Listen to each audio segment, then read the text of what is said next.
favour, please say aye. Those against? It's carried. Right, if we could then move into the substantive part and the receipt of our reports, item 6.1, which is our work program. Ahmed, thank you. Or Mark, I'm in your hands. The expert will be. Thank you.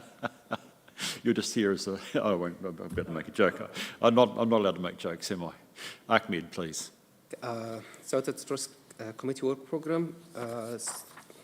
Update is we have in point number 3, audit plan and engagement letter. So we received it late from Audit New Zealand. We received it on last Wednesday after we issued the agenda. That's why it was not reported in this meeting. It's up to the chair to decide what next. Another 2 points, we have Audit New Zealand interim management report and final management report. This was shifted by 1 meeting to fit with Audit New Zealand timetable. And risk review, added risk review workshop in June as requested by the committee from last meeting. Thanks, Ahmed. Do we have any thoughts, comments, questions on our program? Yes, Mark. Sorry, just one comment on that. With regards to the 2024 audit plan, and given that it was received late, which is understandable, there's no substantive changes to the 2023 audit plan. We would request that the chair recommend to the mayor to sign that off in due course once it's been fully reviewed, please. Thank you. You want that motion as part of this, or when we get to the audit stuff, Mark? I would like, as part of this would be fine. Part of this one here. Thank you. So you'd like to add a second recommendation, which is that the chair of the Audit and Risk Committee be delegated authority to recommend signing of the arrangements letter, or whatever we call it. Sorry. Correct. For the 2023-24 audit to the mayor. The 2024 audit Oh, plan. sorry, 24. Yeah. Well, Correct. okay, yes. FY24. Okay, brilliant. So we could add that. That's just procedural. I hope that's okay. It just means that Nigel has support from me on behalf of the committee to actually sign the arrangements. You happy with that, Nigel? Right. Any other questions? Can I just note one thing that just crossed my mind, Ahmed, which is we are where we are. So this is it's not a big drama. I noticed that we are being asked, and it's fair enough, to look at the key accounting judgments and accounting policies at the June meeting, at our next meeting. I'm just reflecting that the long-term plan also adopts a set of accounting policies. Now, admittedly, they are forecast, but they do create a level of how we will report going into the future. We haven't seen those, have we? I don't recall seeing the accounting policies. Somewhere down the track, particularly at that meeting, I'd like to know that there is consistency between what we are being asked to adopt here, what date are we on, the 24th of June? We must be before the 27th when you adopt the LTP, aren't we? I'd like to know that there's consistency between the accounting policies we will adopt for the FY24, I take it these ones are, with those that are clearly just about to be adopted as part of the long-term plan. Does that make sense, Mark? Through the chair, yes, it does make sense in a convoluted sort of way. Oh dear, I'm sorry that I'm being convoluted, okay. Audio, Mark, okay. I'm sorry, but yes, and of course we would expect to see the policies that would be reported here will be reflective of those adopted as part of, or recommended and audited as part of the LTP. I just want that assurance that we aren't suddenly going down the line of a different, basically, suite of accounting policies. I appreciate, as I said, there's a forecast nature to the LTP, which will affect some of those, but actually we need to be aware of that, please. Okay, any other questions or comments? Yes, Janice. Yeah, just the credit rating review is listed here. We had it recently, didn't we? Last meeting. Yeah, so we've already had that one. Is it done annually? So I wonder if it falls, does it fall in that March meeting or is it the December meeting? Just leave you to look at the timing of that for future. Be better for the March, isn't it? Yeah, be a good time. And actually, in fairness, there has been a very important set of statements by Standard & Poor's, which gives their view across the local government sector, Janice, which indicates, I think, is it 15 local authorities have been put under negative watch. And indeed their statements, I think I'm correct, I hope I'm saying Standard & Poor's, I need to be checked on this, but also in short that actually they're taking a hard line over water and wastewater debt if we're thinking about CCOs, which is that in the current state, if we get debt out to a CCO, at this point it will still be taken as part of council debt. So I don't know whether we could source that, but I think it would be useful for that to be circulated to the committee. I'm sure I can find it if I have to, Nigel, but it's a reasonably important summary. It's not a credit rating. It's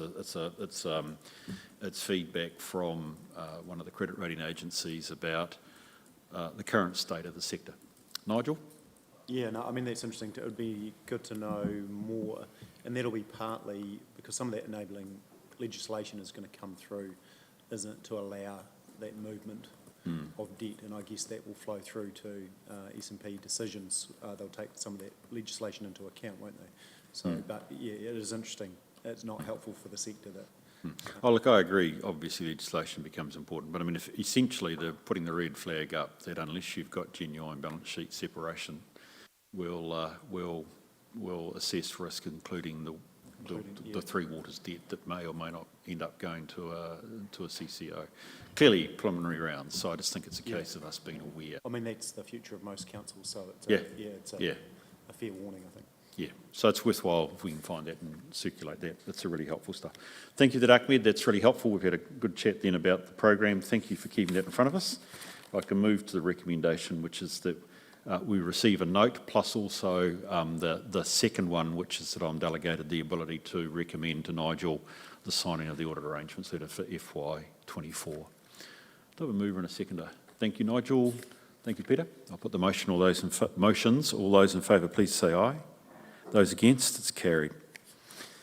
Update on action, Ahmed. 2 closed, 1 open by the looks of it, right?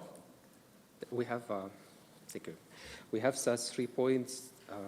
The first point regarding the strategic risk management update. We have a workshop on 9th of February, and the risk management policy and framework was approved by SLT on 15th of February. So we recommend to close this one. Second action point regarding the emergency management risk register, and it is currently reviewed by the manager emergency management. The third point regarding the protected disclosure policy, and following internal review, it is agreed that the policy is in line with the Protected Disclosure Act. The policy itself was approved by SLT on 24th of November, and we recommend closing this one. Brilliant. So that says to me action 2 is the one remaining item that's open, correct? Brilliant. Okay, can I look at the recommendation, please, which is that we receive the actions point status update report. Mover and a seconder, please. Thank you, Michelle. Thank you, Scotty. Appreciate that. All those in favour, please say aye. Those against, it's carried. Brilliant. Right. Into our insurance update. Ahmed, please. Insurance, we have with us Sally Parker from Aon, and she is going to present to us a presentation on our insurance journey so far. Yeah, Ahmed, I just wonder it's Sally, isn't it? Yeah, nice. Welcome to the meeting, Sally. Appreciative that you're actually here. I'm used to seeing a good number of your representatives at these various meetings, so it's wonderful that we've got your presence here. Ahmed, I just wonder if you could give us just that outline. We're hearing from Sally today. What next? So if we want to talk about the timeline so far, so currently we have collected our asset register. So what assets we have, this will send to Aon, so they're going to the market during this month, and by April we're going to receive the premium and the options we have. In Audit and Risk Committee June meeting, we'll present these options and what the option we have. Once approved by the Audit Committee, it will go to the councillors to be approved before 30 of June. So this is if we have overall of what we are going to do this year. There is another work we are going to do about having what will be the going forward long-term plans, how we are going to approach insurance in the long term, having insurance framework in place, what's the content of this framework, and how we are going to manage insurance in the long term. So this is the two plans we're working on. Revised, yeah. Sally will focus on the short term to have this premium for this year. And in June meeting, we are going to talk about the options and have a highlight of the long-term plan. Brilliant, thank you. So in lots of ways, without promoting, very important scene setting, Sally. So if I could invite you to we've got slides here. But Bruce, can I just clarify, that means that we're rolling it over on the same sort of basis as previous years without doing any additional work on the strategic risk that we're prepared to take ourselves? Is that what the work that you're going to do later on is? Can you say the question again? So what's the... Because we have previously talked about understanding where the risks actually lie and what we're prepared to take on ourselves. So is that the work that you're talking about doing later on? And the short term is really just rolling it over and maybe adjusting deductibles, but not doing substantive... The linkage between the risk and the insurance, this would be part of the long term because this will work in line with the risk management improvements. So once we have improving our risk and how we see and manage our risk, parallel to it, how we are managing the insurance, because the insurance is the treatment of the risks. Okay, cool. So let me just tackle Janice's question more directly. So for the coming renewal, we are essentially just looking to roll over Modules? the next period of renewal, which is what, June or November? I can never quite remember which years we use, Sally. But essentially in FY20, this year, we are looking to roll over while we do the strategic work in the background for FY25 to then have the strategic discussion I think you're wanting to engage in, correct?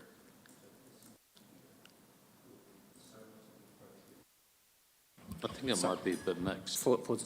Sorry? I think it'll be mixed. Okay. There'll be some that we look at and go, are we under or over-insured? And others we will be looking at just rolling. Well, I think the important part, apart from just a straight answer to that one, I think Janice is tied up with Sally. Sorry, I'm almost done your presentation, but actually the last page of Sally's report starts to then to say what else could happen, which I think would be a good stage for us just to be a bit more detailed about what we're going to do, when, and if there's grounds to do anything additional. Sally, look, I'm sorry, that's more an introduction than perhaps you anticipated, but it was good just to get the broad context. So again, welcome to the meeting, and I'd welcome you to present to us your slides. Thank you for having me. We will actually go through what you were just asking as well. It's just getting the framework there first. So thank you for having me here. Won't take up too much of your time, hopefully. So basically, I'm just going to run through a quick overview of the market currently, your current renewal program and renewal strategy. So going forward, what we want to be doing. Firstly, just for those that don't know me, is it going to move? Am I pointing them? Yeah. Work. There we go. Sorry. I think I have met... Did you point it at me then? I think I did. I just keep doing this all the time. You're the power source, mate. Yeah. Finally got his attention. I think I have met some people here before. My name's Sally Parker, Aon Dunedin. I've been in the industry for 20 8 years, so I obviously started when I was 5. We do have a team around us at Aon. Stephen Kane is our corporate manager based out of Auckland, and basically the insurance is, the team is run by Matthew Wilson and Deanna McDonald, Deanna McDonald being the brains of those two. You've got myself and you've got Kim, so a specialised claims handler for all councils. So we handle about 70 out of 78 councils throughout New Zealand, local and regional. So we've got a good grasp on what's going on. So just a bit on the insurance market. I'm sure you've heard all about insurance premiums increasing. You've probably received your own personal insurance skyrocketing. I'm with you on that one as well. But a little bit of good news. We've seen the first lot of reinsurance treaties come out, the 1st of January. NZI has reconfirmed theirs, and it was a lot stabler than last year. Last year was very volatile. Premiums were increasing left, right and centre, so we are seeing a little bit of stability in the market, which is great. We are also seeing a bit of capacity. So last year insurers were pulling back the capacity on our risks. They're just running a bit scared. We're actually now seeing insurers putting their hands up saying, we want some more now. So that's a really good sign as well. Premiums are definitely not going to go down, but hopefully they're not going to increase as much as they have been. And we cover a range of companies. You know, we were seeing up to 100% increase in premiums for some industries last year, which is quite frightening and unexpected. I think council was about 17%, which is actually a good achievement. We were looking generally at about 30%. So it is good. We are thinking, based on the market, going forward for budgeting, anywhere between 10 and 20% this year. So that's obviously not allowing for increased asset growth, etc. as well. So you've got to allow for increased costs, etc. I just put a bit of a snapshot. It's very hard to see. This is just why premiums are going up.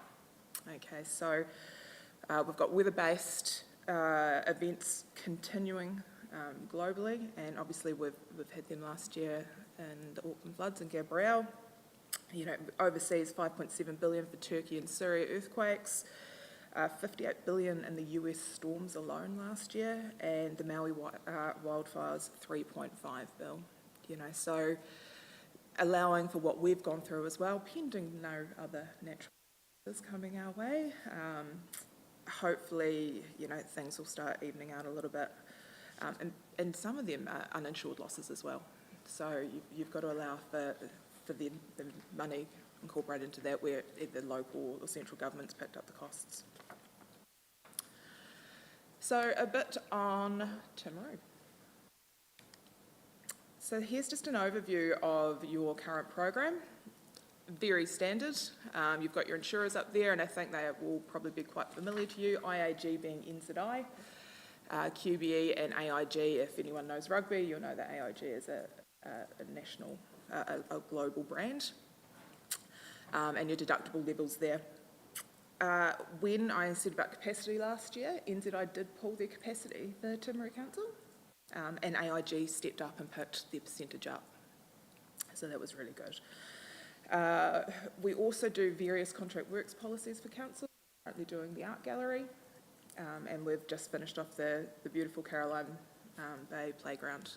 So we do them ad hoc. You will see there your professional and public liability policies are due are with Marsh and JLT, so that's risk pool. For those unfamiliar with risk pool, it's being run by Marsh JLT. Basically, they went into run-off cover in July 1997. So basically, it's just a mutual fund. Now, they're in run-off for up to 10 years, so there will be some movement for your liability package. We can talk to you about that going forward. Our national liability program renews in November and is run out of Hamilton, so we can assist you with that transition. So I can't really comment on their policies. I do note there that there is no forestry cover currently, and I'm just doing a piece of work on forestry, so I'll touch on that shortly. I'm not, Interrupt you, Sally, just let me be clear, because the risk pool thing I noticed later on came up in my mind. So they are still providing, and probably I'm looking, I appreciate this is a competitor's question I'm asking, so I don't know whether, Andrea's not here, perhaps you might know, Mark. So risk pool do actually provide current cover? Is that a question that somebody can answer for me? I was a wee bit surprised about that. It was all because your point's well made, Sally, that they were in runoff. So I assumed that actually we weren't getting current coverage out of them. You might know, you obviously know the answer because you're in the game. yes, I do know. They are providing you cover, so they're still your insurers, you still have active policies in place. Okay, thank you. Appreciate that. Just an overview on what's covered. I'm not going to run through these. You can read through these. Material damage, accidental loss or damage. You've got an amazing fine arts policy. Your artwork is amazing. Corporate travel, and also just the offshoot liability covers, so your employer's liability, fidelity and stat, which is not covered by risk pool. So that's basically where you're at with the covers. Going into renewal strategy, so there's a few things to think about here, asset selection being one of them. So what the market is currently looking at for your material damage is claims history. Do they have capacity and clean data? And I just want to touch on the clean data. So a lot of councils just don't know what they're insuring.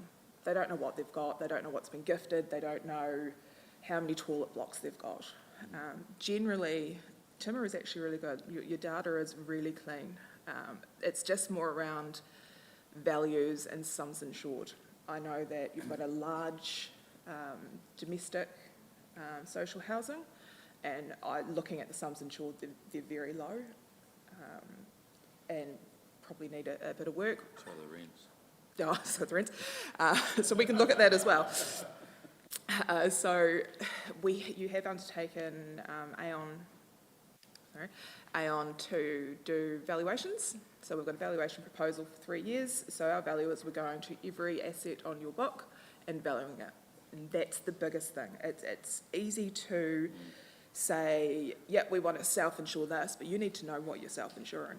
Because if you've got low values now, these are going to be valued, and then you've got to make that decision. So it is a bit of a long-term strategy. The first thing is making sure we know what we're insuring and what those values are, because we don't want you to have a hole, and if you decide to take a high deductible or self-insure, you need to know what that figure is. So that's very important. Claims history, actually really good for Timaru Council, which is great. So other than an old 2009 hail damage claim, which has come to light whilst the work at the art gallery is being done, if you take that out, it's about 400k. You're only around 200k, which is really good for a council. Okay, so you're not claiming on everything, so that's a good strategy. Motor vehicles, your claims history for your fleet is really low, so that's going to make it really easy to get out to the insurers and see what we can do in the market. So that's really good. What else have I got there? We have the value, so yeah, that's when I go on to about the asset selection. You need to know what you're up for. The rest is really limited markets or stable markets. Liability in general, we're only seeing maybe a 10% increase in premium, not that 20 higher end that we have previously. Travel, hanger keepers and fine arts is pretty stable, so that's good. So once we've got all the data, February you're going to give me all this information. We're in March, and I'm sure that it's not too far away. In March we're going to get this information. We're going to go out to the market and see what the capacity is like, see what premiums are like, see what is coming in. We're seeing a lot of flood deductibles being introduced to policies. So I'd expect that, a $10,000 minimum flood deductible following 2023. We'll collate those terms for you, and in early May we'll present to council. And that will give you options. So it's not just going to be, here's what you've got, we're going to roll it over, we're going to give you deductible options on both the material damage and the motor vehicle, because they're really the ones that are going to make any movement. Okay, so we will do that for you. We're just not going to stop standard rollover. Then, as mentioned, it'll be presented to Audit and Risk, hopefully for your approval, and then we can get some invoices out to you.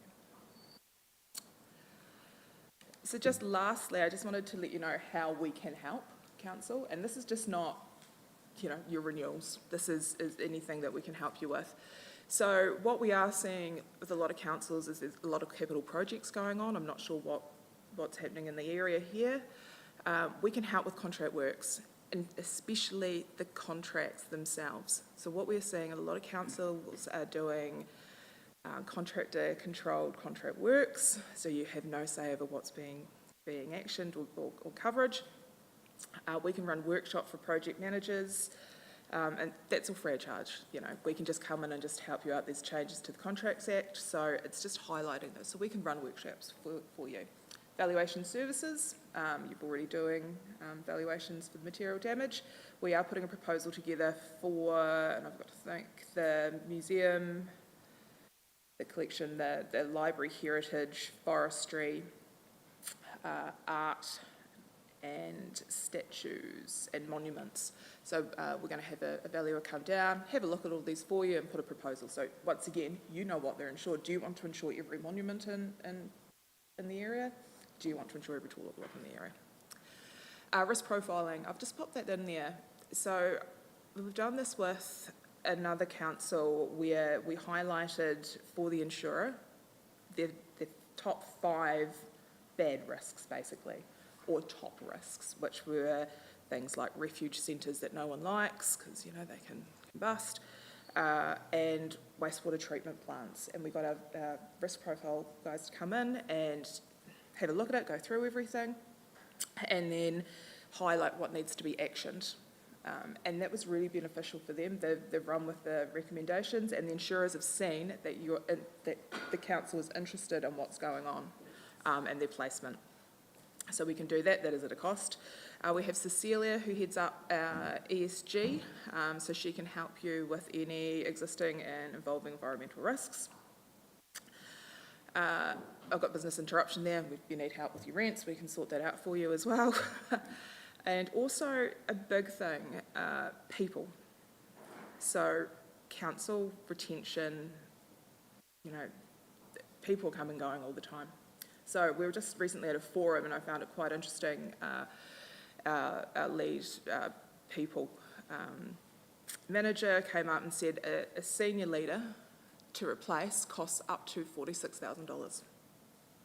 So that's the time trying to get a bum on seat, it's training, it's getting them up to speed. So if you've got a lot of people coming and going, we can sort of help you out with, I don't know if you've got anything in place, your medical, your health, that sort of thing as well. So that is an offer that we can help you with as well. So that is my very quick presentation. Hopefully I haven't bored you. And open to any questions, if any. Thank you, Sally. Appreciate that, and that's really helpful and as I say, a good overview of where we're at. Do we have questions for Sally at this stage, folk? Hi, Stacey. Welcome to the meeting. Sorry, I was firstly going to apologise for lateness. I have been at another board meeting. I just had, and you may have covered this, and apologies if you have, just around contract works insurance. Obviously, we do a lot of works here at TDC, so I just wondered, my question was more around what do we currently do when it comes to insurance on our large infrastructure projects. I work in the industry. We obviously send an email to our insurer covering an infrastructure project, and it's just noted and the value of that project. So I'm just interested to see how that works here at TDC. Contract works. We don't do a lot of them for you, and that's what frightens me, to be perfectly honest, because I know other councils we do a lot. I'm presuming just based on that, we're doing the art gallery now. I'm imagining that they're currently being contractor-controlled contracts, which is really frightening, solely because if something goes wrong, they're going to have the money. You're going to have no say over what is actually that money's going to be used for. We see a lot of contracts coming through, even contractor-controlled, and the insurance portion is poorly completed, and basically there's no cover. So I really ask that if there is projects coming up, let us know. Even if you do want contractor controlled, we're happy to have a look at that contract and review it, because it's frightening how many times we've had one come across, and and the other issue is you'll have a contract works and it's all completed, it's contractor controlled, and you know what? No one tells insurance, and we don't know about it, and that's really tricky, because it just goes into never land until it goes onto some ledger somewhere in 2 years' time. So that is something I really do push, is please reach out or get your project managers, and I mentioned we can do workshops with them. We actually have in our office a specialist for contract works, sits right across from me, so I can just throw it over to him and say, hey, run your eye over this, and we can then tweak it and comment and go from there. So contract works is really important.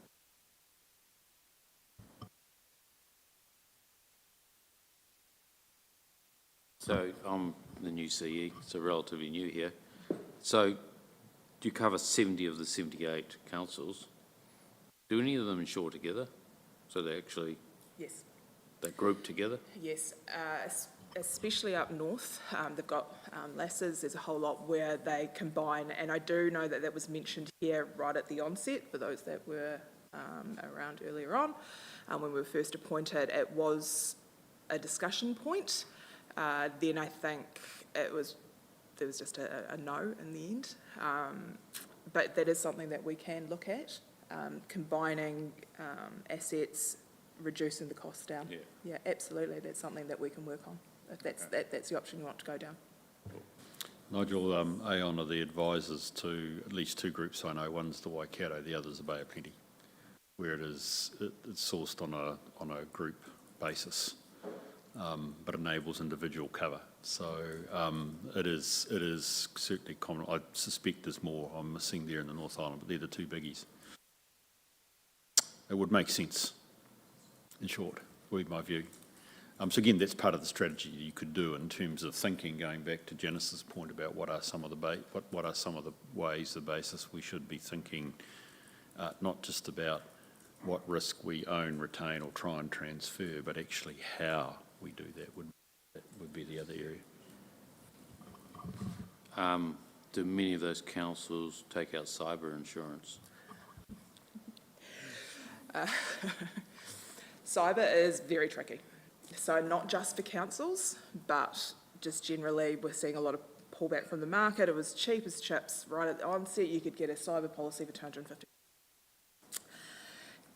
You've got to tick a lot of boxes for cyber, and it is quite pricey. It is something that you've chosen not to insure. A lot of councils are now just looking at having funds aside and upgrading any servers. It is something we can look at for you. It falls within the November renewal pattern. There's nothing to say that we can't get an option for you, and you can have a look at the cost versus value. But we are seeing a lot more, obviously, cyber attacks. We cannot get it in the medical industry whatsoever anymore. You can't? No, we've got to, well, we can, but we've got to go to London, and it's at a cost. Well, why can't I fix that? Maybe. Yeah. So, Yes, yeah, Paul.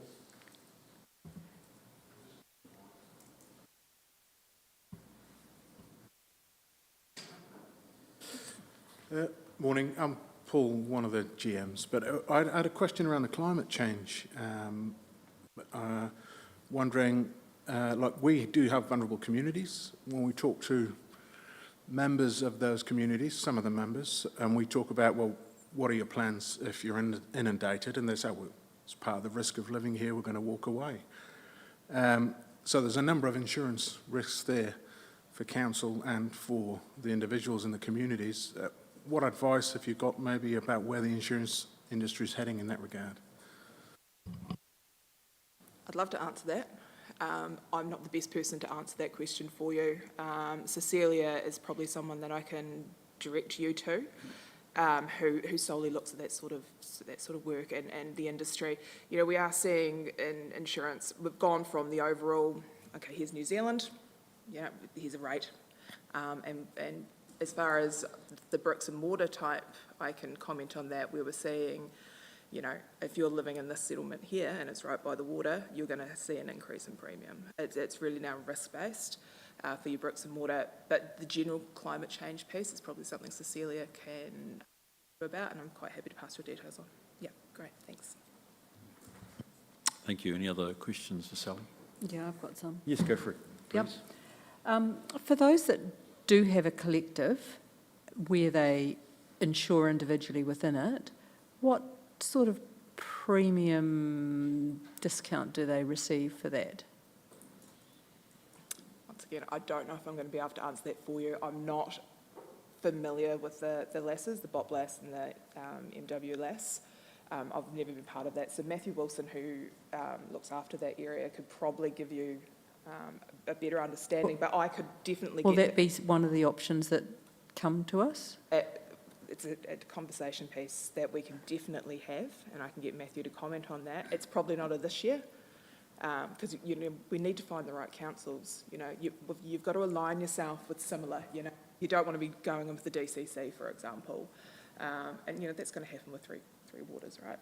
That's where it's heading. So we can definitely have, and I know that was a really strong push for when we were first appointed, that we really wanted to take you down that journey. So we're a little disappointed when the hand went up and said no, because I think it's going to be beneficial for Timaru to have a collective. I think we just need to understand it. Yeah. to So enable- I can get Matthew to do a paper. To Well, I'll present. leave that with the team. Yeah. Just on contract works, the contract that TDC has with the contractor should cover the, I'm sort of looking over this way generally, the expectation around the insurance that the contractor will hold, what happens if there's a claim, etc. So surely that covers that situation. I can probably comment to that. They don't know. So the contractor, yes, they'll have their insurances. So they'll have their public liability, their professional indemnity, their all their liability, the commercial motor vehicle liability covered. The problem is they don't know what they're completing on that because they don't care about that portion. So a Contract Act has Section 8, and what we see coming through on that from the contractors who are completing these, it's just voiding coverage. They don't know and they don't care, to be perfectly honest. They've got their covers, which are going to cover themselves in the event of an issue, but the contracts don't actually reflect the correct nature of the insurance. And that's why we don't. I'll leave want that with the team because there are contractors that do know. Oh, absolutely. And there are contracts that totally specify it and everyone understands what's where. So I'm just trying to understand where these holes are. So I'll just leave that over there somewhere. Aon have been in place for how long? For Timaru Council, Yeah, 2 years. This will be the second renewal. 2 years, okay. And proactive around what you suggest for different ways of, that we might look at insurance and be more efficient and effective? Yeah, we're always trying to give advice on where you should be going. I think last year we provided deductibles options for you to consider. I think the saving was minimal. We're always trying to do the best for Timaru. It's just been down to the data has been not fantastic, so it's really hard to make changes to a program to benefit council when you've got a social housing unit block worth 200k, and to work on that. So we're slowly getting there. We're getting the valuations, and once we've got that data, there's lots of levers we can pull, whether it's going into a group or something specifically for Timaru. Okay. And what we will see back here will be options with recommendations from Aon and then recommendations from management as to what you recommend. Is Yes, that- correct, yeah. So a report will be provided to council for senior leaders to review, and if they want any other changes. So there'll be recommendations around coverage, whether you increase certain sub-limits, contract works limit, for example. Currently you've got cover for 100, I think it's 100 mil, sorry, you know, whether we'll look at increasing that. So those options will be put on the table. I think reflecting the basic sort of premise here, Janice, that this is, at this point, work on and the rollover for FY24. I'm not suggesting there's a lot of time, but I think it would be useful to pick up, subject to your agreement, Nigel, that to have, I forgot, Matthew here to talk about the idea of clubbing would be actually quite useful. I'm interested in your question. It's a very good question. What's the discount? It may also be not so much the discount, but what's the quality of the insurance and the risk transfer you're able to achieve. Yeah, what do you lose? Yeah, I mean, those collectives in the North Island have a direct relationship through Aon with the London markets. So there's often a better quality of insurance that probably is obtainable that way. Okay, that's really great. Thank you, Sally. I take it there's no other questions? Okay. Sally, you've come a wee way, so thank you for presenting this morning. And actually, it's good for us as a committee to have a relationship directly with the advisor, so I do appreciate that. I think I'd like you to go away knowing that we are very keen as a committee that we are, it's not so much about being hands-on, but that we are active in monitoring the strategy that we could take going forward, let alone just what exists at the moment. So thank you for that. I wonder if I could just move to the resolution, which is that we receive and note the Aon presentation with our gratitude to Sally. Do I have a mover and a seconder, please? Thank you, Nigel. Thank you, Peter. Put the motion. All those in favour, please say aye. Those against, it's carried. Thanks, Sally. Appreciate that. I wonder if I go to the next paper, item 6.4, which is the external auditor's open recommendations. Ahmed, thank you. It's external audit open recommendation.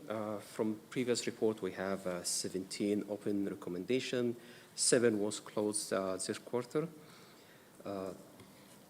Audit New Zealand have submitted their management letter for the period ended 30 June 23, which added 8 new recommendations. The full report in attachment 2, and in attachment 1 you find the external open findings. We have John with us, John Mackey from Audit New Zealand, to answer any questions you have. Thanks, Ahmed. Any questions for Ahmed on this, please? Yeah, away you go. Go, Michelle. I was just going to ask about the internal recharges, which has been sitting there for quite some time, and I'm failing to understand what's so difficult about this. Sorry, what was that? Oh, sorry. The internal recharges, which is item 2, has been on the action register for quite some time, and I'm failing to understand what's so difficult about it.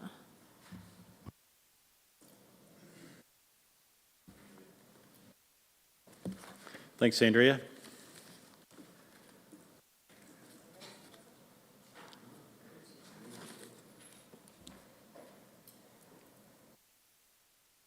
The internal charges is a bit of a nightmare because it covers a whole lot of departments and it covers a whole lot of items that it's getting the balance right as to how we go about slicing and dicing those. So it could be, at the moment, it's a combination of the number of staff that are in those departments, the seating area, some are directly related specifically to areas. So it's, I guess, not as simple as just taking the bucket of internal charges and divvying it up nicely. Yeah. Any other questions? Yeah, I had Go for it, Janice. had a few. One was that as to why is it still hanging around all these years all these years later. There are some that have been missed from prior years, etc., which would be good to get those resolved. In terms of policies, which is item 7, how are they monitored and reviewed within council? Are they reviewed by SLT? Do exception reports come through to SLT? Do they go to, I don't think they come through to here, but where do they go? Who monitors it, and where are exceptions and overdue policy reviews reported? Through the chair, there is a prioritisation process around policy specifically. We are dealing with a number of capacity issues at the moment in terms of review, which has resulted in the priority framework being established. That process includes those that are required legislatively to be reviewed, being number one, and then the commitment around meeting deadlines such as long-term plan, annual plan and reporting.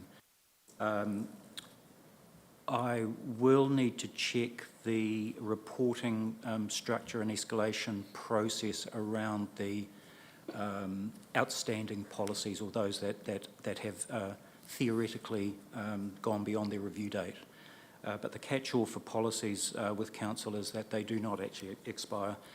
They simply carry on in perpetuity unless they are reviewed and renewed. Yeah, most organisations have that, but it does mean that they get out of date and Correct. not effective. Sorry, could I just intervene, just not because I want to keep you on again, but I actually had questions over that one in particular. So if I could just add to the questions.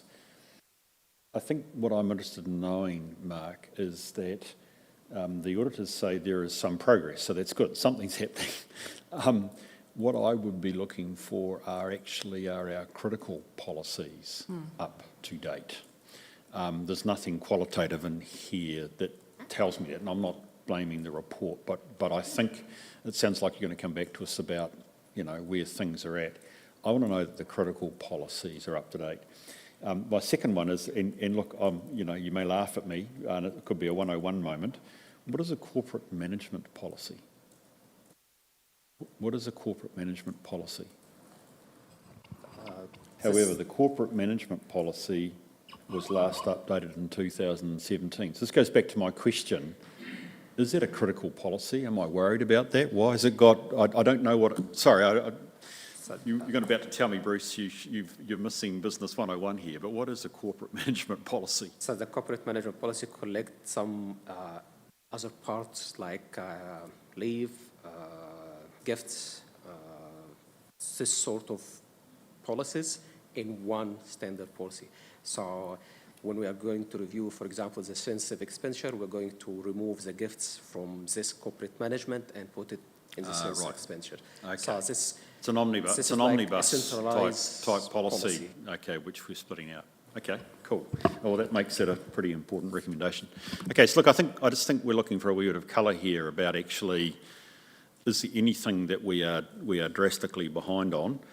Because I think what it really comes, I think you're really trying to say that anyway, Mark, in terms of your approach. But I think in terms of going back to your point, Nigel, from our workshop, systems, processes, policies become critical. We want to see what.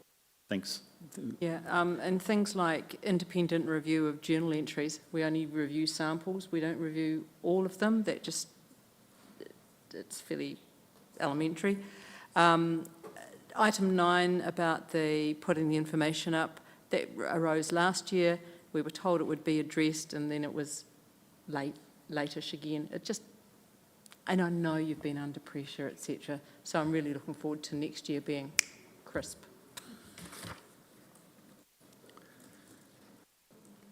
Have you finished, Janice? Yeah. Okay, Michelle. Sorry, I just have 2 more questions. One is about the high annual leave balances, and I wonder how, the comment is there's been some progress, but do we have this as a KPI for the CE and some managers? Because it's not only a wellbeing risk, but it's also, obviously has financial impacts the longer and the more leave is outstanding. And how are we actually going to address that?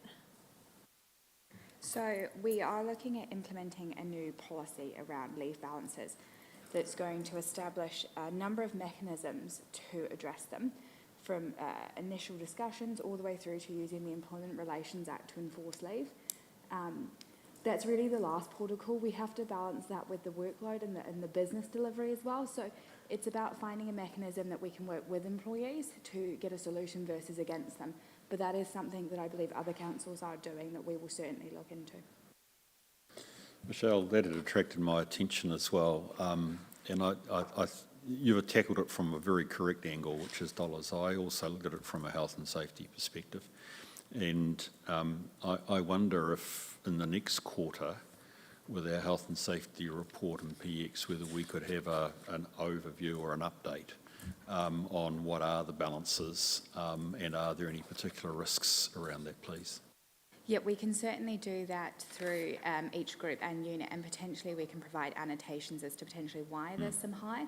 For instance, does it relate to holidays that weren't able to be taken to COVID versus different types of leave that accrue? So we can certainly provide that information to you. I'm stressing keep it up. I'm not looking, I mean, this is not me wanting to dive into individual people, although I often look at you good people who are carrying a lot of the heavy load and say, do you get a decent break? Because it's a concern of mine. But actually, keeping it at that higher level, we don't need to go deep, but it should also cover off Michelle's and my concern that actually it should also involve what are the dollars that are entailed here, because it could be substantial. Thanks, Michelle. Any other? You had a second one, I think. I do, and I think I've just not understood something here, but it's on the depreciation number 4. And I just wonder if maybe, Andrew, you could explain the difference between the straight line cost and the straight line current, because I think I've got this confused, because I thought current would be straight line based on valuation, and I thought that's what we'd want to be using, because then we'd save more depreciation to replace them. If we're using straight line costs on an asset built 60 years ago, we're never going to get there. Or have I just got that totally wrong? No, you haven't. Essentially, a lot of the assets that are referred to in this particular section are assets that we haven't revalued as yet. And the ones that have moved from diminishing value to straight line, essentially the current means, well, what is their current book value, and then straight line from that perspective as opposed to cost. So a lot of the infrastructure assets are all at valuation, and a lot of the non-revalued stuff are at cost and or at their book value if they've made that transition over. Okay. I read the commentary there to mean that we were going back to cost, and I'm going, that's a disaster, but thank you. I was a bit worried there, Michelle. I noticed the matter was closed. I was worried that you were about to reopen it, so... Sorry, Bruce, I've got yes, Mark, then I got Nigel. Sorry, could I just, we do have Audit New Zealand online, and Mr Mackey would like to take the opportunity to introduce our new audit manager to preempt any discussions that we may have or questions we may have with audit. Oh, look, John, if you could just hold off a tick. Thank you for raising that, Mark. We've got the report following, so let's do that then once we've just got through these. Yes, The Nigel. important thing with depreciation, it matches our accounting policy. Is that correct? So if our accounting policy is inconsistent with the sector, then that's something we've got to look at. But it also does feed into a revaluation regime, which will have consequences. I think I would also argue, Nigel, it's got to feed in pretty tightly to your infrastructure strategy and your actual renewal profile as well, because it could well be that you depreciate. It's not the, I mean, this is where the problem of trying to say depreciation covers renewals. It generally doesn't. And that must be something you're looking at right at the moment with your LTP. I suspect the renewals are a lot higher. Would that be right, Nigel? Both looking at both Nigels, read the pressure on your rates. But just a couple of questions from me, please. There's nothing that I haven't discussed. We've talked about the annual plan, sorry, which was fine. A slightly sensitive issue, and I must confess we'll come to it, Andrew, when we get to the report.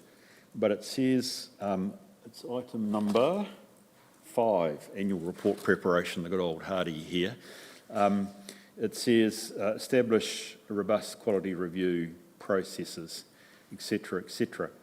And that would be relevant to both the LTP and the annual report. You guys did tremendous work last year, and I know we'll come to this when we get to the management report. Are we comfortable that, sorry, I should be careful. Are you comfortable that improvement gains made last year we can lock those in and indeed look at some of the further improvements possible? Yes, I am comfortable. However, I was made aware the other day that the audit team manager is going to change, so we might have essentially the relationship that we gained last year with the people involved in the audit may not necessarily be the same team this year, so there may be some issues there. Well, look, in fairness to auditors who we haven't introduced yet, I'd push back a wee bit, Andrea, because actually the first port of call is our process for quality to review. Now, whether that meets the audit test is another thing. I'm wanting us to see this as a standard of our own integrity and approach to quality. Now, whether that passes the audit test, that's another story. That's another story, and I hear your point, and we'll talk to John and team in a few moments. But I'm looking to say, have we captured and are we rebuilding, because you already started that, but are we capturing and building on our good work yes, we last are. year? So we've got 2 new senior team members, and with the annual report from last year being signed off in a more timely manner, we've had the opportunity to actually work on and tighten up processes as we go along towards the end of June, yes. Brilliant. Be keen to follow that one through and just see how that one goes. It's music to my ears that you're able to do that. Look, and one other question, and perhaps I will leave it till John gets online, but I'm not certain how this potentially moves away. But it occurred to me when I was reviewing the minutes, I'm looking at number 16, the recommendation is that we implement a development contributions policy. And I just suddenly thought, and John will comment on this later on, I'm not exactly certain that's the role of the audit to make that recommendation. So what I'm wanting to know is, where are we at on this? Because if I understand it correctly, we have made a policy decision not to implement development contributions policies, or am I out of step? No, it's a work in progress. Elected members haven't seen it yet to consider it, so it's on the slow burn, unfortunately. Okay. It'll be in the next financial year. Thanks, Nigel. I believe we haven't made a policy decision to implement development contributions, which is a slight turnaround from that rather than the ante. But I suspect, and discussions particularly around funding of this LTP cycle, that alternate methods of funding such as development contributions seriously need to be factored and considered, but may not be factored necessarily or implemented in time to affect this LTP cycle. Right, okay. No, just interesting, because I say, it's one thing, it was, when I thought about it, it's a slightly interesting comment to have from auditors. Yes, Nigel? Oh, no, just we were hoping to have it considered for this LTP cycle, but we haven't. So, yeah, but hopefully in the first year of the new LTP.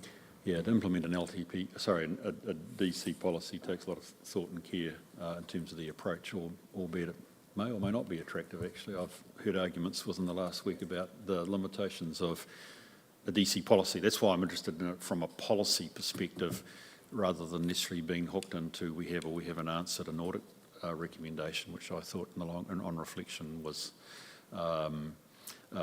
could be a very valuable insight, but it's not necessarily a control or a systems one. It's a different one. Okay, any other questions or comments on that? Ahmed, Mark, oh, sorry, Peter. Oh, sorry, Stacey. I'm going down the line. Stacey, in your hands. Oh, sorry, I was not sitting in my normal seat. No, just kidding. That's true. I just have one question around point 10, provision for closed landfills. I see the report is being prepared by PDP, but I just couldn't quite work out, will they also be doing the report which includes the financial cost impact? Is that a different thing? Because I just couldn't quite marry that up. So my question is PDP completing the financial impact or exposure? Hi, Andrew.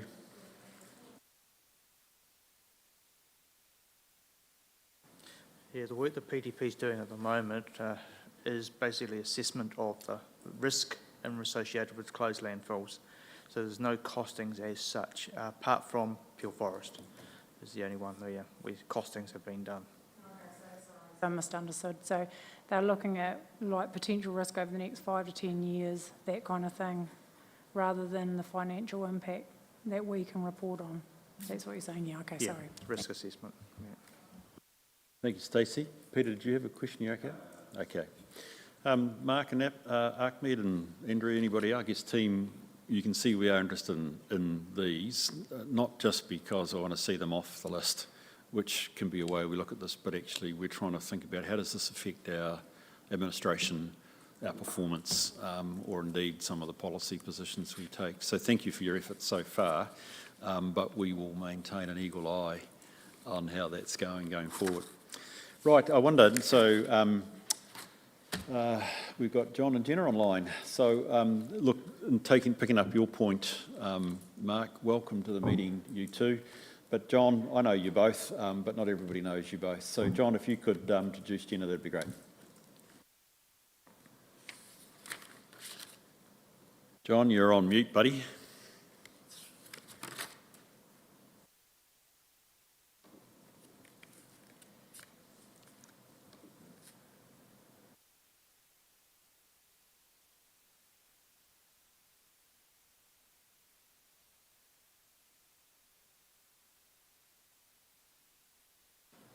Can we just check there's nothing from our end that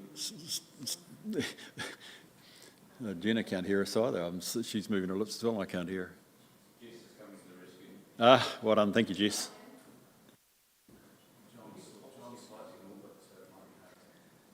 I can hear you, Jenna. Yeah, and I can hear you. Oh, we can hear you guys now. I think there was something from our end. Sorry, John and Jenna. So look, welcome to the meeting again. John, in your hands, and if you could introduce Jenna, that would be great. Thank you. Right.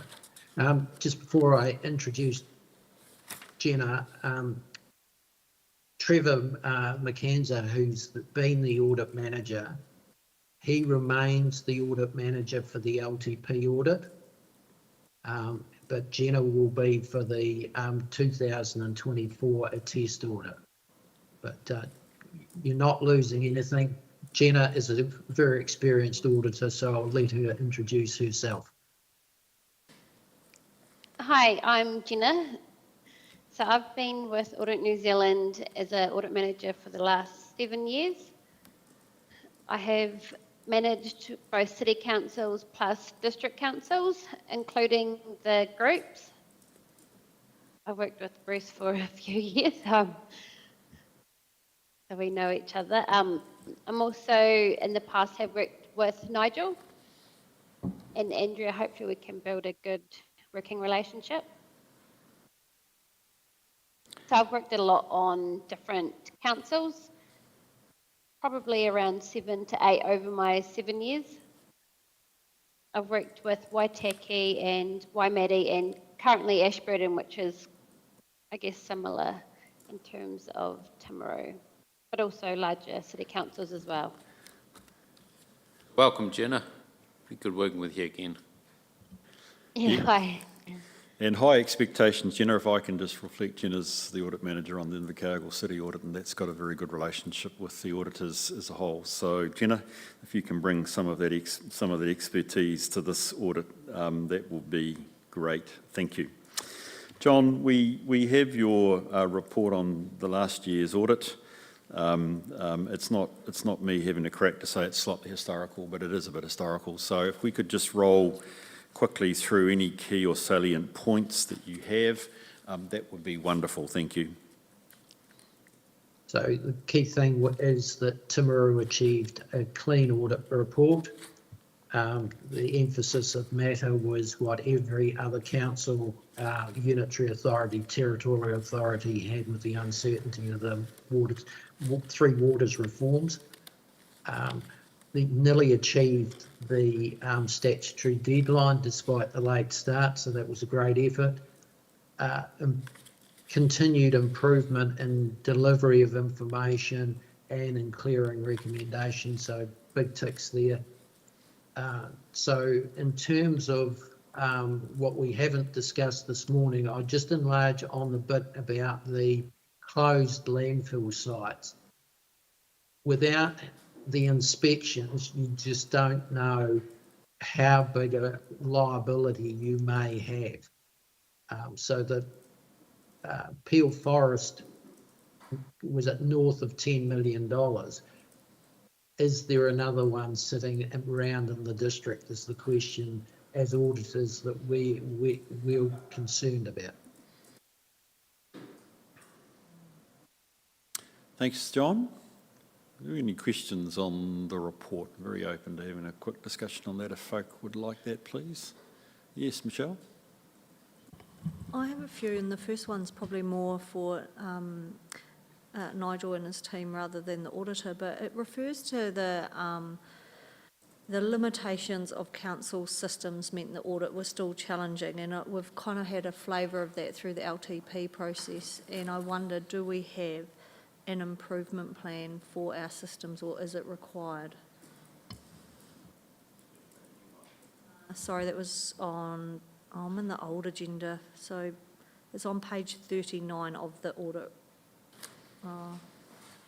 Yeah, but what's the Sorry, agenda page? I made half my notes in the old agenda and the rest of them in the new one, so page numbers are a challenge. Under 2.6 on quality and timeliness of information provided for the audit. From page 8 of the report. Yep.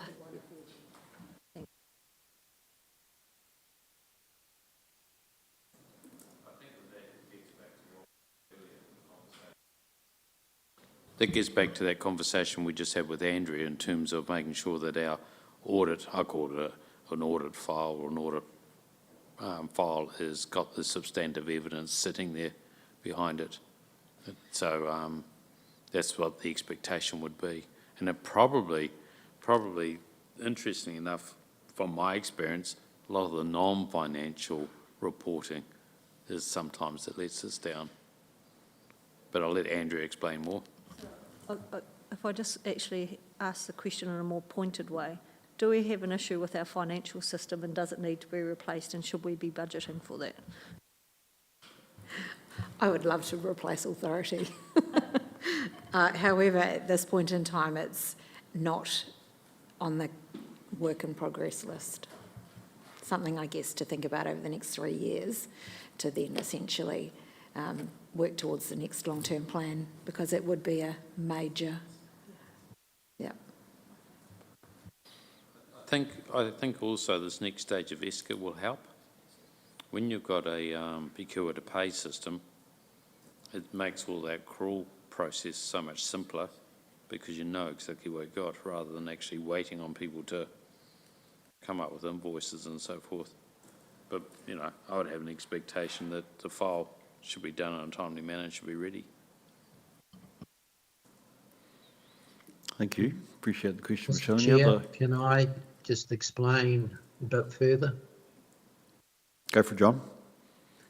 So the local government software market is small in New Zealand, and we're not the same as Australia. So firms developing it aren't getting much money in to make improvements to it.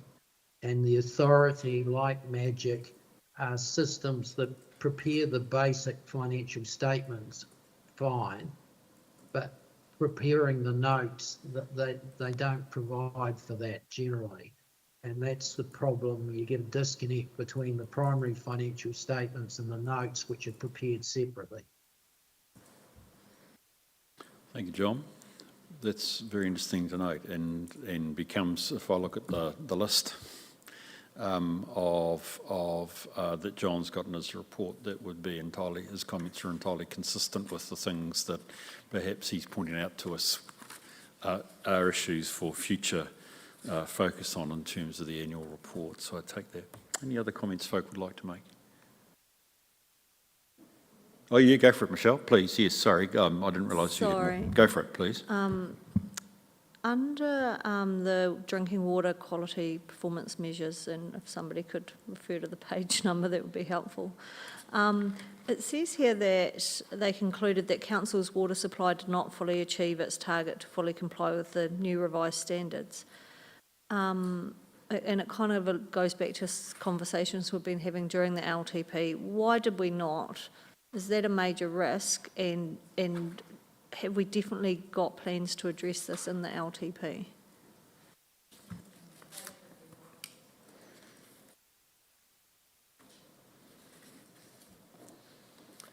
Thanks, Andrew.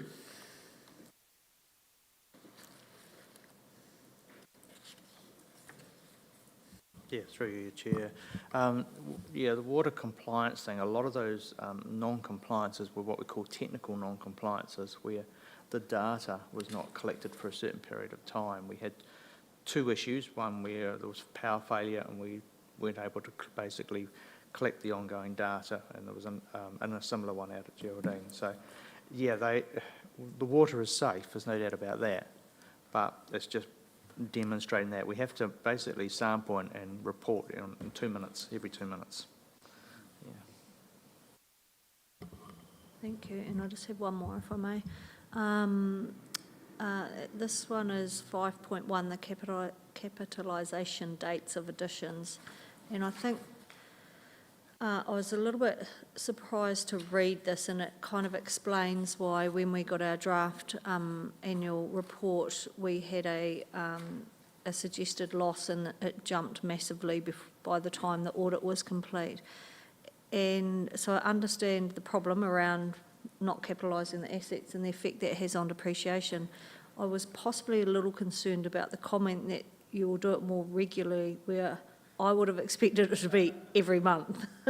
And I just wanted some assurance that that is going to, because it makes a massive difference to our profit or loss, which it did last year, and we were a little bit, I won't say blindsided, but we were a little bit blindsided last year by it. So the aim is to do it quarterly at this point. There's just a lot of transactions and a lot of departments that it touches. So the aim is to do it quarterly. The system doesn't allow us to roll over the assets and depreciate on a monthly basis until such time that we've finished the last audit, made the adjustments. So essentially the first, in this case, 6 months wasn't actual depreciation. It was an accrual based on the prior year. So I guess my request would be, when we're getting updated financial statements to council, if we haven't depreciated all of the additions, that could be made clear, and a approximate of what you think that figure might be, so we've got a better indication of what our actual financial performance is. Sure. That'd be great, thanks. Yep. And a bit of terminology correction, Michelle. You said profit and loss. We don't have a profit and loss. Okay, we don't profit from our ratepayers. We might have a surplus. Don't worry. Lovely mistake. Don't worry, I'm even older than you. I can assure you I still use profit and loss. So I've tried to get that out of my lexicon, actually. So there we are. Well, look, I appreciate the report, John, and it is helpful as a record of it. Andrea, I've already touched on perhaps the bit that I'm interested in, which is actually how do we develop our own systems of integrity around the development of the report. And John, you've indicated some of the areas, and I hear the point of the restriction that may go with our current financial package, which I appreciate that. I'm always conscious that John started by saying we had an unqualified audit report, we should keep things in proportion, and indeed I noted under public sector things, there were no matters that he felt like he needed to draw to our attention, so that says that we've got a level of probity which is good. We've obviously had Ahmed and Mark a strong discussion around some of those internal control points, and I would be interested, we will be interested to see how that one actually goes. If there's no other question or comments on the report, could I suggest that we move to the recommendation, please, which is that we receive and note the outstanding recommendations record update, and I need to be careful. We're also receiving, aren't we, Ahmed, sorry, did I get it right? Well, I should know these things off the top of my head. The report, we're also presumably receiving the report to the council on the audit of the Timaru District Council from the auditor for 2023 as well, correct? Brilliant. So I think if we need to amend that, Jess, we're receiving the update report and the the auditor's final report on the 30 June 23 financial audit. I'll move that from the chair. Do I have a seconder, please? Thank you, Michelle. I'll put the motion. All those in favour, please say aye. Those against? It's carried. Thank you for that. Righty, how long are you with us, John? Are you here for the meeting? Yeah, I'm here for the meeting, yes. I was just conscious that we do have one item particularly that relates to you. Oh, there's a couple coming up. It's okay for you to stay around? Yes. Okay, brilliant. Okay, in that case, I won't try and change my agenda as that goes. Can we move to the quarterly risk management update report, which we've had a very helpful and enlightening session this morning, really in preparation for this. Ahmed, in your hands. Have I missed something? Oh, 6.5. Oh, I crossed it out. I thought we'd that put. No, we haven't. Sorry, I'm joking, Jess.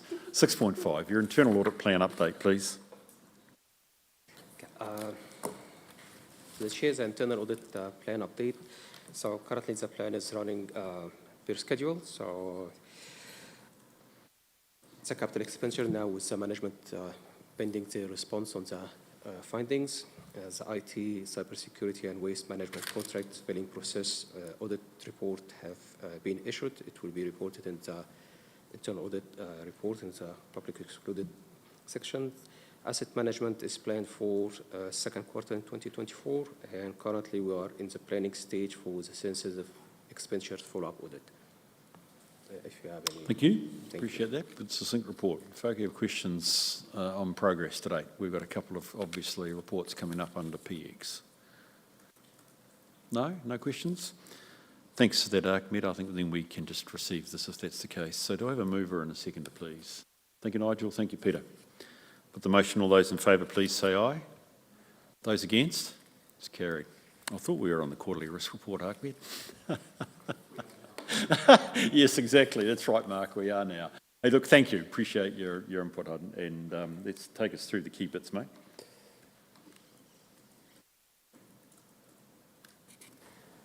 Chair, the first risk management quarter report.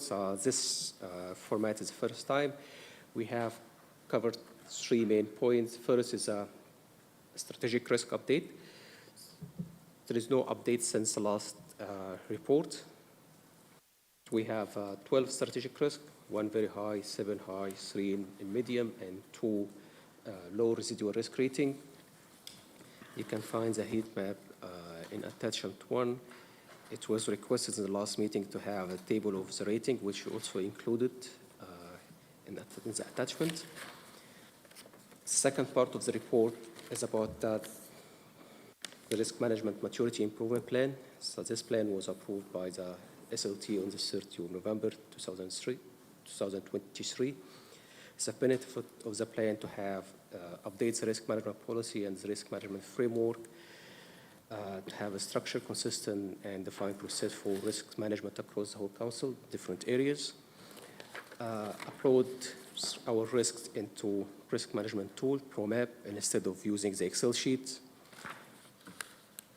Provide assurance to the governance in terms of reporting the content of the report to the audit committees.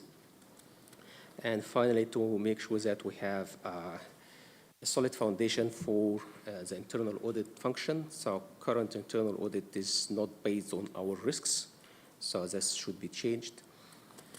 The plan has 3 stages. Stage number 1, to update the risk management policy. So we already have covered that, and you have the policy and the framework attached to this report.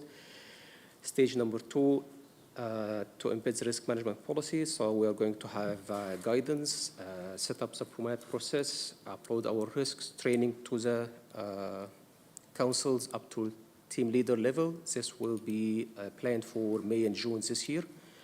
And finally, upload the risk register to the ProMap and start quarterly reporting and challenge the risk with the managers and their team leaders and the GMs. There was a workshop with the committee on the 9th of February. The feedback from this workshop is included in this policy, and the comments received on the risks will be taken into consideration when we review the risk, strategic risk. Reviewing the strategic risk is planned in July 24, after we have finished all the training and everything. The third part of the report covers the risk management policy and risk management framework. So we have updated the risk management policy. It was rewritten again, so to make sure that it's clear language and proper structures than the previous one. We amend and change the objective, risk management objectives, define the risk culture, what's meant by risk culture and how we're going to achieve this. Adding new sections covering the risk appetite, monitoring and reporting, and adding an attachment for the risk appetite statement. Then we have moved the processes, role and responsibility, general risk management principle from the policy as is to add it to the framework to give more, make the policy more clear and add the detailed steps in the framework. For the framework, in addition to the item moved from the policy, we have defined 5 main risk registers, which is governance, which covers the risk affecting the councillors and the mayor and the governing body. Strategic risks, this will focus to identify the strategic risk affecting the strategic objective for the management and the SLT.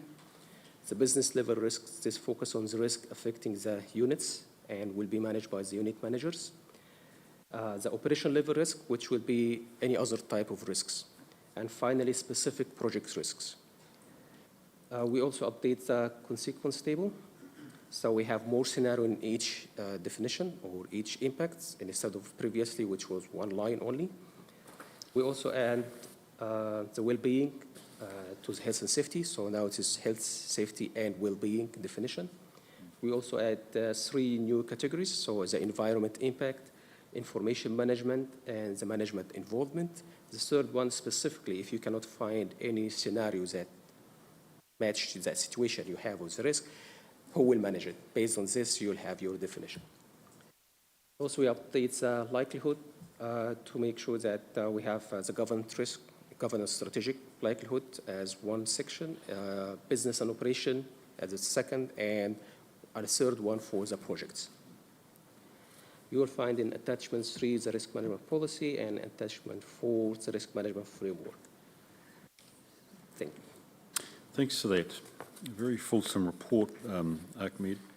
We've got, I just wanted to have the conversation because in effect we've got 3 things to think about, and I started with the recommendations, which is one, firstly, to receive the report on strategic risk update. So what I propose to do is that we just spend a couple of minutes talking through those, or whatever, how long that couple of minutes are, about the current strategic risk environment. I appreciate your point about the limited level of update, but I'm just interested to go through that. Then I'd look to deal with the risk management maturity improvement plan and then deal with the policy and the framework. So questions first and foremost around the strategic risk register at this stage. Do folk have questions they'd like to raise or comments?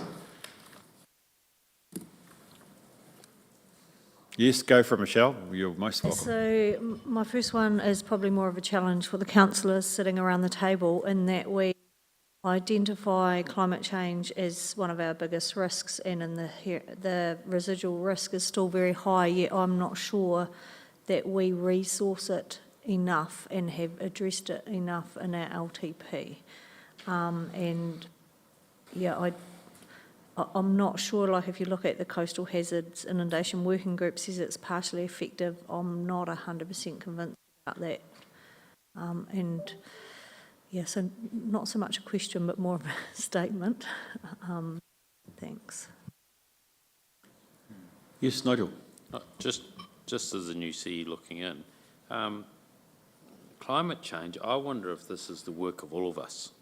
Because when you go through some of the descriptions, the key mitigations, you know, like just pick one, our infrastructure strategy. Well, actually, that's Andrew's domain, and he should be really, really thinking hard about the impacts of climate change on infrastructure. And I'm not sure, and I agree with you, I'm not sure we're taking enough of climate change into account when we're doing some of our work.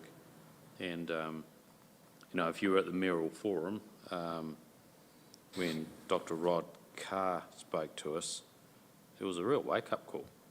You know, we're not trying to actually just reduce our emissions now. Actually, we're into how we're going to adapt to the climate, which is actually quite a different way of thinking about it. Sure, you're still going to reduce your emissions, but actually, we need to think hard. What is our plan? You know, where are we going to put things? Where are we going to change things? How do we actually, you know, when fundamentally the whole economy of the district might change, how do we actually support that and make sure we're looking at that? To me, that's strategy, and yeah, it needs a lot of work on its own, but as well as the team buying into it. And I am going to have a workshop with the SLT and the third tiers on climate change and exactly where are we at and how does that fit into our operational plans. And it may be that we just haven't assessed the mitigations fully, I'm not sure, but I just feel like there's a mismatch between how we've identified that as a major risk and our action. Maybe the identification of the major risk isn't correct. Yeah. Yes, I think there's a risk here we drift, you know, and I don't probably, and I don't think this is a political statement, I mean, I don't have trouble with we've got climate, I think we have to have climate as a strategic risk, but it seems when I look down the mitigations that I see drift here, because actually it goes to your point, Nigel, this is many hands holding things together, it's not just internally. When I look at some of the engagement that we're looking for regionally and nationally, we have got question marks over the effectiveness of those to our engagement with this risk.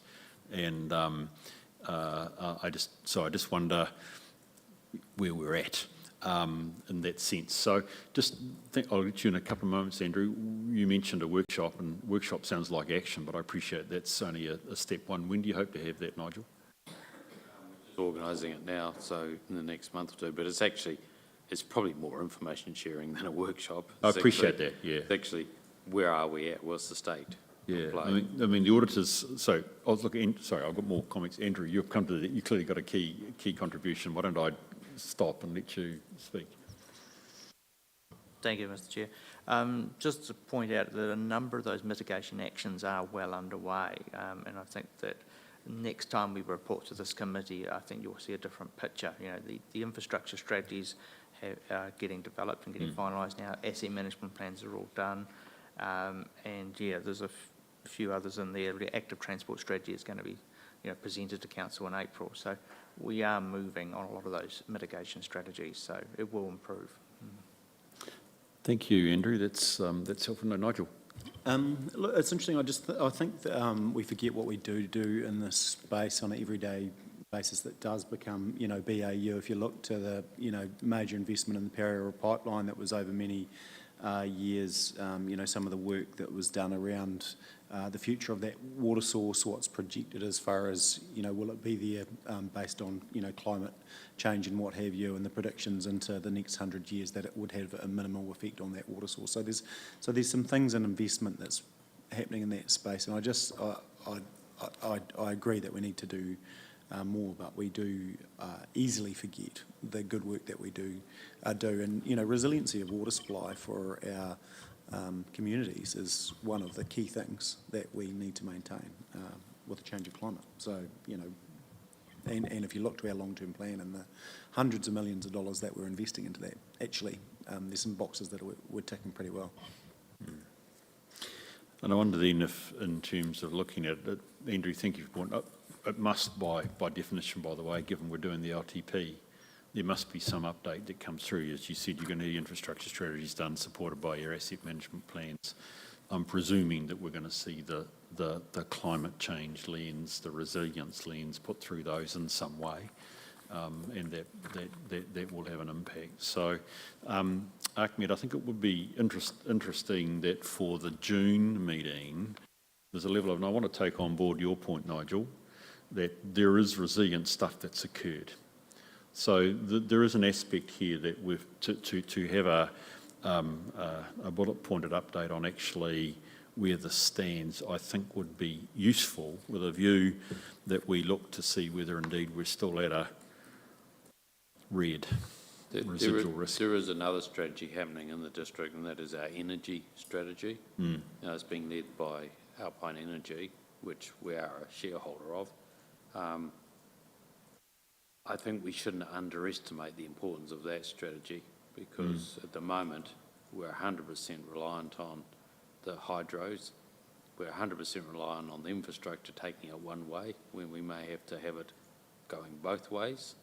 And the other two is your water, which we're doing a lot of work on, and water's going to be water's going to be the new gold, and also waste. Waste is really, really important in terms of what are we doing with it and how we're reducing it. That's brilliant. So look, I think really what we're trying to say is that we could see well, it will be a different picture, but just a similar sort of report. But it seems like if we're going to group up on this from a risk perspective, a wee bit more information. So if I could invite you, Ahmed, to talk with your colleagues, SLT, think that one through. I was about to say a bit more, that sounds like you're not thinking that's wrong.